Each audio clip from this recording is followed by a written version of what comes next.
ವೀಕ್ಷಕರೇ, ನಮಗೆಲ್ಲರಿಗೂ ಗೊತ್ತಿರುವಂತೆ ಬಿಗ್ ಬಾಸ್ನ ಗಿಲ್ಲಿ ನಟ ಹಾಗೂ ಕಾವ್ಯ ಅವರಿಗೆ ಹೊರಗಡೆ ಯಾವ ರೀತಿಯಲ್ಲಿ ಫ್ಯಾನ್ ಬೇಸ್ ಇದೆ ಅಂತ ಗೊತ್ತೇ ಇದೆ. ಆದರೆ ವೀಕ್ಷಕರೇ, ಇದೀಗ ನಿನ್ನೆ ನಡೆದಂತಹ ಪದ್ಮನಾಭನಗರದ ಒಂದು ಉತ್ಸವದಲ್ಲಿ ಗಿಲ್ಲಿ ಹಾಗೂ ಕಾವ್ಯ ಅವರು ಗೆಸ್ಟ್ ಆಗಿ ಬಂದಿದ್ದರು. ಈ ಒಂದು ಸಂದರ್ಭದಲ್ಲಿ ಅಭಿಮಾನಿಗಳು ಇವರಿಬ್ಬರ ಫೋಟೋವನ್ನು ಕೊಟ್ಟರು. ಆ ಒಂದು ಫೋಟೋವನ್ನು ನೋಡಿದಂತಹ ಗಿಲ್ಲಿ ಅವರು ಈ ರೀತಿಯಾಗಿ ರಿಯಾಕ್ಷನ್ ಮಾಡಿದ್ದಾರೆ.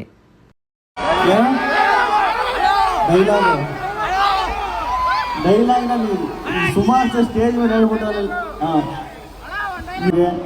ಕರೆದು ಇಷ್ಟೊಂದು ಜನ, ಇಷ್ಟು ಮಕ್ಕಳು, ಇಷ್ಟು ಜನರು ಇವ್ರ ಪ್ರೀತಿ ಎಲ್ಲ ನೋಡೋ ಮೊದಲನೇದಾಗಿ ನಮ್ಮ ಪ್ರಮೋದ್ ಶ್ರೀನಿವಾಸ್ ಅವರಿಗೆ ಥ್ಯಾಂಕ್ಸ್ ಹೇಳಕ್ಕೆ ಇಷ್ಟಪಡ್ತೀನಿ. ಈ ಥರ ಒಂದು ಪ್ರೋಗ್ರಾಮ್ ಫ್ರೀಯಾಗಿ ಒಂದು ಬೇಸಿಗೆ ಶಿಬಿರ ಅಂತ ಮಾಡಿ ಇಷ್ಟು ಜನ ಮಕ್ಕಳು ಅವ್ರಿಗೆ ಹೆಲ್ಪ್ ಆಗಿದ್ರೆ ಅದಕ್ಕೆ ಸಖತ್ ಇಷ್ಟ ಆಯಿತು.